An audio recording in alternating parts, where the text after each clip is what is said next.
Hi, Christine here. Just thought I would kind of, this old drawing that I did years and years ago, never finished. I'm going to move that to a canvas and redo it. But I thought today I would talk about intuitive drawing. This one here, of course, is a model for a Gypsy Vonner wool horse that I'm going to work on. Oops, and then I dropped the pens. I've been told that I am intuitive when it comes to the face painting and stuff. I will turn around and question people and just ask on their likes and dislikes and stuff like that, and then some image comes into my head and I start working it. Sometimes there's just no sanity to my process, so I probably do a little bit of cold reading, I imagine, but a lot of it is just what I get from a feel from a person. Works well with little kids and stuff. But what I wanted to do today was talk about things that you can do even if you cannot draw or think you cannot draw, and you want to do some interesting artwork, whether it's for your altar room or just for the sake of being able to just play with pens for a while. Intuitive drawing, you start out with one sort of thing, an idea, and you know, then just work around it.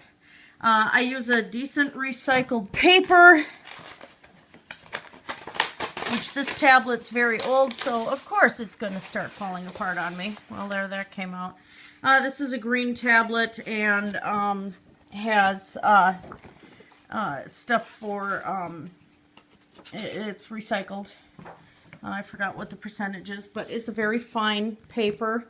I don't like to use cheap Walmart crappy paper because pens bleed, and you want to make sure that you do not have pens that bleed, and you don't want the paper to bleed. So this sort of thing you can do on poster board, even though these are Sharpies and they are permanent ink. They will smear on a poster board if you're not careful with your hand.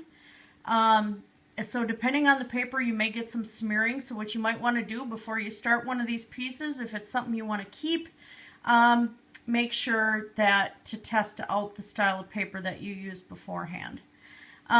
Anyway, I prefer these Sharpies. These are very, very fine point. They're awesome.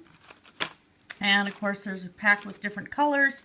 And then I got my black pack. I burned through these like crazy, honestly. I love them. So, and like I said, I purchased a very good recycled paper. You can do this on newsprint. I don't know if these markers will bleed on newsprint. But what you get with these markers, I think the next best thing you can get, sorry, I'm trying to open these with one hand here. I'm going to set the phone down. The next best thing you can get would probably be the Copics and the ultra fine ones for doing manga and stuff like that. But if you're just drawing for the sake of doing it, those are pretty expensive tools. Those are professional artist tools. So I decided that for this project, it's uber hot in this house. I'm sweaty and I couldn't get the pen off, the cap off the pen. I decided that I'm going to play with a word, and you don't have to be excellent at script or anything like that. You can do block letters, you know, like you used to do in school. You can, you know, do it like you normally write. So I'm just going to do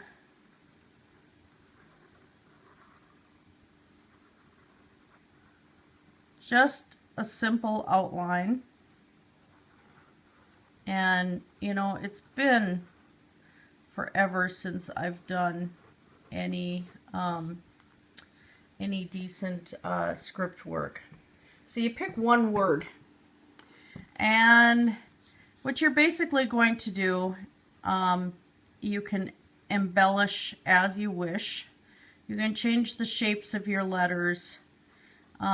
If you think it doesn't look good, you're not here to try and make this look good at this point. What you are doing is essentially one big giant doodle.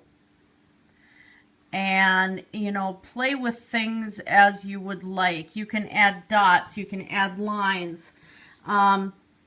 This isn't for anybody but yourself, really. I mean, yeah, people are going to see it, but if you take some serious time and put some work into this, they're going to be looking at it and going, oh my God, that is so awesome. How did you do that? And everything else, whether you can draw or not, which is kind of handy.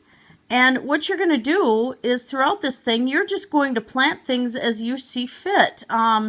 If you think that there needs to be a little sun face over in a corner somewhere, or you want to do a star shape and have little lines come from it down at the bottom, whatever suits your fancy, whatever you feel, that's what you're going to put down. And it does not have to be perfect. And yes, I know I am a professional artist myself, so I tend to be a little bit more perfectionist about it. But this is just a fun project for you to do things with. And what you want to kind of do with this, though, is to have a theme about it. And that's why you pick your one word that you want to do on the paper. You just decide, okay, I'm going to do, this is what makes me feel this word. This is what makes me think of this word. This word makes these images come about in my head. And so when you look at it, and you look at the picture later, you know, you just, this is what you had seen, and this is what you want, you know, this is what you see in your head, this is what you feel with your pen. And how I kind of got started doing this was, my mother's an artist as well, and there'd be times that she'd start a doodle on paper when she was on the phone, and darn stupid iPhone and its focus. I hate this thing. Why I bought this phone, I don't know. I'm a dork. Anyway, she'd start a doodle, and then, you know, whether she was on the phone or anything like that, and then she would have me go and take the doodle further. And then when I got done with that, I would hand it back to her, and then she would add more to it, and then she'd give it back to me, and we kept going back and forth with this. And it was kind of a fun project. It was one of the few things that we actually did together. My child's was kind of a long, messy story. But it was something that I seriously enjoyed, and so we would just keep going back and forth like that.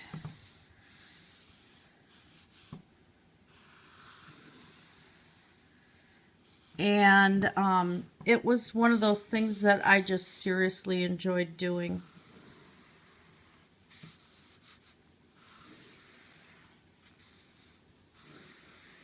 And I'm just laying groundwork here and going as I feel. This doesn't make any sense. I didn't plan this out. This is not getting planned out. And I don't know where these lines are going to go.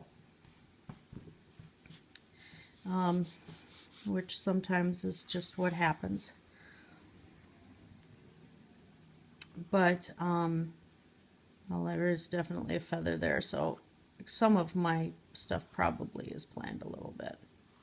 But your whole point to this drawing too is to fill in the entire paper, and this is going to take you a good long time. Don't expect this project to go quickly, because it's not. There's no way that this is going to go fast. Even though I draw fairly quickly, it's not going to work. And because you're working very simply, if you have lines that get thicker because you feel like you may have made a mistake, whatever, first off, there's no mistakes in this type of drawing. You just keep kind of going with it. And this is one that you almost kind of want to overwork, because you want to have all those fun little details in there that make it that people look at this thing And when they keep coming back to it, they'll notice something different. And I know you've seen other videos on YouTube, I'm sure, if you've looked at any drawing, anything, where people just show the process on these drawings and they don't actually tell you what that process is, because it is kind of hard to explain. And most of them just say, well, this is a big giant doodle, and they leave it at that. But sometimes it is something that's intuitive, because you're going by your feeling. And what does that word make you think? And that's all you want to do. And these pens on this recycled paper, which I got from Michael's, of course I'm not getting any bleeding, which is really nice. I'm super happy with that. These are fabulous pens. Just like I said, I just got them at Walmart last night because I had to renew my pack, and they're just a nice and simple thing to do. So basically that's it. If you're a geometric person, you can go and do stuff. The only thing that is kind of a requirement on this is your only solid edges are the paper itself. I do not use rulers. I do not use straight lines on these. Don't measure out anything. Just let your hand do the work, and you're going to be surprised at your results on, you know, how this turns out, because like I said, even if you can't draw, this is going to turn out pretty darn amazing. And you're going to find it's a little freeing and just kind of a little fun project to do on the side. And you can go and hang it up on your wall afterwards in your altar room, or, you know, just have it, put it in a poster frame somewhere. You know, it's just something entertaining to do. So anyway, that's about it. That was just a quick demo video. I hope you enjoyed it. Please make sure to subscribe to my channel, and if you'd like to check out my Etsy store as well, I will have a link below to that. We're getting our business back together now that we've got our move done. We have to get our craft room going, so we have a place to work, but there's more projects in the works, and you know, that's it helps us with our bills and with our income. And because of my medical issues, you know, I am working 56 hours a week, but it's getting harder and harder to do because you know, my hands are a torn up mess today. They're driving me crazy, and since I work as a nurse, yeah, it gets a little bit difficult when I'm exposed to all these soaps and everything else. And so I think my time as a primary care nurse is probably going to be done. And that's Mina. Yeah, she can't have mom work. So anyway, you know, kind of help support us out a little bit. We've got some cool items online, and you know, not t-shirts or anything like that. I haven't really gone into my Zazzle store yet, and I'll do that later. But, you know, if you're looking for handcrafted goods that you're not going to find any other place, oh, sorry about cat butt, check us out. Anyway, blessed be you guys. Have a great day.